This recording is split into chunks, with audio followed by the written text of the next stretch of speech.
हनुमान जयंतीच्या दिवशी ह्या शुभ वस्तू घरी आणाव्यात. ह्या दिवशी भगवान हनुमानांच्या बालरूपाची पूजा केल्याने दुःख दूर होते. हनुमानाला कलियुगातील सर्वात जागृत देवता मानले जाते, जो आपल्या भक्तांना प्रत्येक संकटात मदत करतो. असेही म्हटले जाते की हनुमान जयंतीच्या दिवशी घरी काही शुभ वस्तू आणल्याने घरात सकारात्मक ऊर्जा आणि समृद्धी वाढते. सेंदूर. भगवान हनुमानाला सेंदूर खूप आवडतो असे मानले जाते. धार्मिक मान्यतेनुसार सेंदूर हे त्यांच्यावरील प्रेम, भक्ती आणि समर्पणाचे प्रतीक आहे. असे म्हटले जाते की जे भक्त खऱ्या मनाने त्यांना सेंदूर अर्पण करतात त्यांना हनुमानांचा आशीर्वाद लाभतो. हनुमान जयंतीच्या दिवशी घरी सेंदूर आणून विधीनुसार भगवान हनुमानाला अर्पण करणे अत्यंत शुभ मानले जाते. हा केवळ पूजेचा एक भाग नाही, तर सुदैव आणि सकारात्मक ऊर्जा आमंत्रित करण्याचा एक सोपा मार्ग देखील आहे. असे मानले जाते की यामुळे घरात आनंद आणि समृद्धी वाढते आणि आर्थिक समस्या कमी होतात. असेही म्हटले जाते की कुंकू लावल्याने नकारात्मक ऊर्जा दूर होते. वानराचे चित्र किंवा मूर्ती. भगवान हनुमानाला वानर रूपात दर्शवले जाते, जे त्यांचे सामर्थ्य, बुद्धिमत्ता आणि भक्तीचे प्रतीक आहे.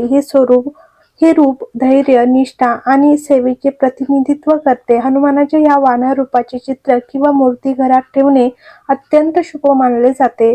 असे मानले जाते की ते घरातील नकारात्मक ऊर्जा दूर करते. हनुमानाची गदा. गदा ही भगवान हनुमानाचे सामर्थ्य, धैर्य आणि संरक्षणाचे प्रतीक मानले जाते. हे केवळ एक शस्त्र नाही, तर वाईटावर चांगल्याच्या विजयाचे प्रतीक देखील आहे. असे मानले जाते की ज्याप्रमाणे हनुमानाने आपल्या गदेने नकारात्मक शक्तींना दूर केले, त्याचप्रमाणे घरात गदा ठेवल्याने संरक्षण आणि सकारात्मक ऊर्जा वाढते. हनुमान जयंतीच्या दिवशी गदा घरी आणून योग्य विधीने तिची पूजा करणे अत्यंत शुभ मानले जाते. पूजेनंतर ती घराच्या पूर्व दिशेला ठेवावी, कारण पूर्व दिशा ऊर्जा आणि शुभतेचा स्रोत मानली जाते. असे केल्याने घरातील नकारात्मक प्रभाव, भीती आणि अशांती हळूहळू दूर होते.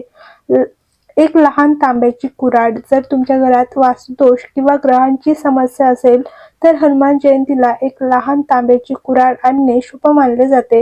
ही केवळ एक वस्तू नसून नकारात्मक ऊर्जा दूर करण्याचे आणि घरात संतुलन राखण्याचे प्रतीक आहे. असे मानले जाते की तांबा हा धातू स्वतःचा शुद्ध आहे आणि ऊर्जेचे संतुलन राखतो. जेव्हा या धातूपासून बनवलेली लहान कुऱ्हाड घरी आणून योग्य विधीने तिची पूजा केली जाते, तेव्हा नकारात्मक ऊर्जा कमी होण्यास मदत होते.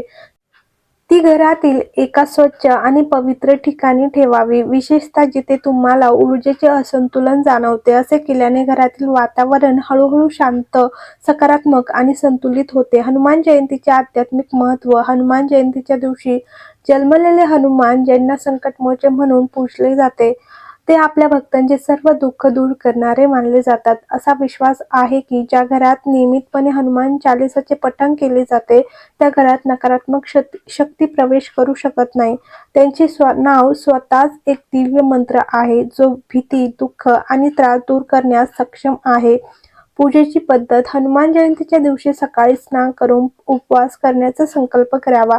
त्यानंतर हनुमानाच्या मूर्ती किंवा चित्रासमोर दिवा लावा आणि सांगितलेली पूजा करा. पूजेदरम्यान विशेषतः खालील वस्तू अर्पण कराव्यात: कुंकू आणि मोगऱ्याचे तेल, लाल फुले, गूळ आणि हरभरा, बुंदीचे लाडू. ह्या दिवशी हनुमान चालीसा, सुंदरकांड आणि बजरंग बाण यांचे पठण करावे.